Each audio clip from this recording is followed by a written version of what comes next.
Hi friends, welcome to Vijaya 20 March. అందరు ఎలా ఉన్నారు ఫ్రెండ్స్? నేనైతే చాలా బాగున్నాను. మీరందరు కూడా బాగుండాలని మనస్ఫూర్తిగా కోరుకుంటున్నాను.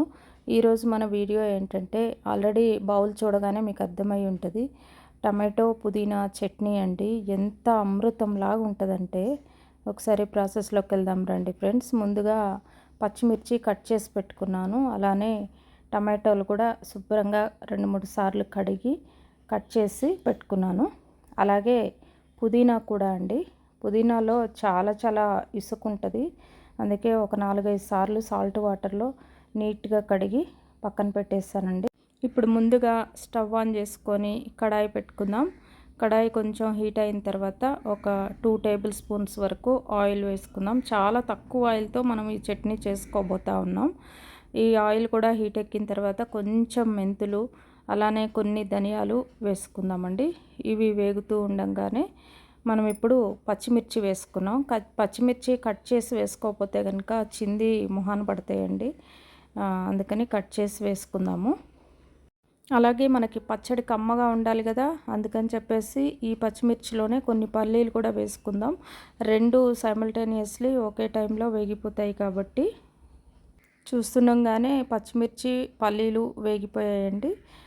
ఒక వేరే బౌల్లో సపరేట్గా తీసి పక్కకు పెట్టేసుకుందాం. ఇప్పుడు అదే కడాయిలో మళ్ళీ ఇంకొక 2 టేబుల్ స్పూన్స్ వరకు ఆయిల్ వేసుకుందామండి.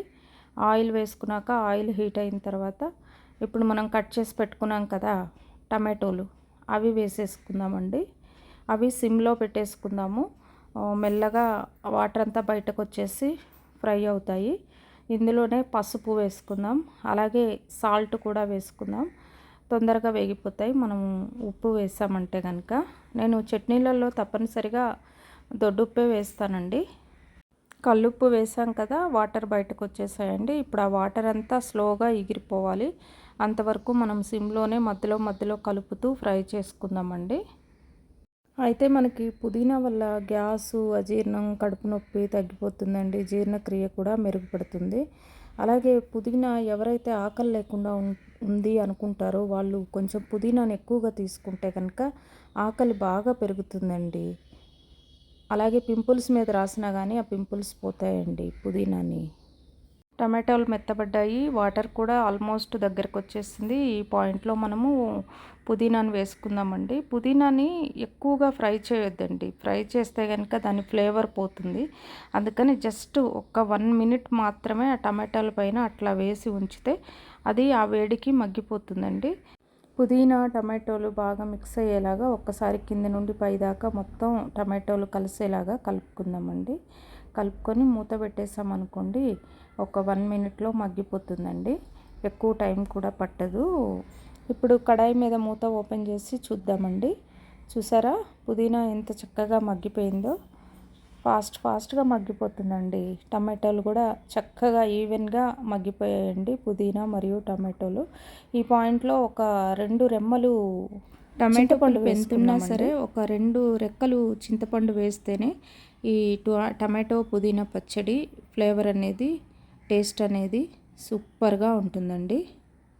ఇప్పుడు స్టవ్ ఆఫ్ చేసేసి కొంచెం సేపు చల్లారనిద్దామండి. ఇప్పుడు మిక్సీ బౌల్ తీసుకొని ముందుగా మనము వేయించి పెట్టుకున్న పచ్చిమిర్చి, పల్లీలు, ధనియాలు ఇవి ఉన్నాయి కదా, అవి మిక్సీ వేసుకుందామండి. అంతకంటే ముందు కొన్ని నువ్వులు కూడా వేసుకుందాం. నా దగ్గర ఫ్రై చేసినవి ఉన్నాయి కాబట్టి నేను పల్లీలతో పాటు వేసి ఫ్రై చేయలేదండి. అలాగే వెల్లుల్లిపాయలు కూడా వేసుకుందామండి. కొంచెం కల్లుప్పు కూడా వేసాను, అలానే జీలకర్ర కూడా వేసాను. నా దగ్గర ఆ క్లిప్పింగ్ మిస్ అయింది. ఇవి కొంచెం ఒక్క రౌండ్ బరకగా తిప్పిన తర్వాత ఇప్పుడు చల్లారబెట్టుకున్న టమాటోలు ఉన్నాయి కదా, అవి వేసుకుందాం. అలాగే కొత్తిమీర కూడా వేసుకుందామండి. చూసారా ఎమ్మీ టేస్టీ పుదీనా పచ్చడి ఎంత కలర్ఫుల్గా ఎంత బాగుందో చూడండి. చూడటానికి ఉట్టి పచ్చడే తినేయాలన్నంత నోట్లోకి వాటర్ వచ్చేస్తున్నాయి నాకు. మరీ మెత్తగా పేస్ట్ చేసుకుంటే బాగుండదండి. ఇలా కచ్చాపచ్చాగా గ్రైండ్ చేసుకుంటే చాలా బాగుంటుంది. నేను దీనికి కాంబినేషన్గా దోశ వేస్తున్నానండి. ఇదిగో దోశ పిండి, గోధుమ రవ్వ దోశ అండి. చక్కగా 2 వేడి దోశలు వేసానండి. రండి ఫ్రెండ్స్ తిందాము. ఇది రైస్లోకైనా, ఇడ్లీలోకైనా, దోశలోకైనా చాలా చాలా బాగుంటుందండి. తాలింపు ఏం వేయాల్సిన అవసరం లేదు. డైరెక్ట్గా ఇలానే తింటే కూడా చాలా బాగుంటుందండి. అయితే వీడియోని ఎక్కడా స్కిప్ చేయకండి ఫ్రెండ్స్, ఫుల్గా వాచ్ చేయండి. ఈ వీడియో కానీ మీకు నచ్చినట్లయితే కనుక please do like, share and subscribe. మరిన్ని ఇంట్రెస్టింగ్ రెసిపీస్ కోసం మన ఛానల్ని ఫాలో చేయండి.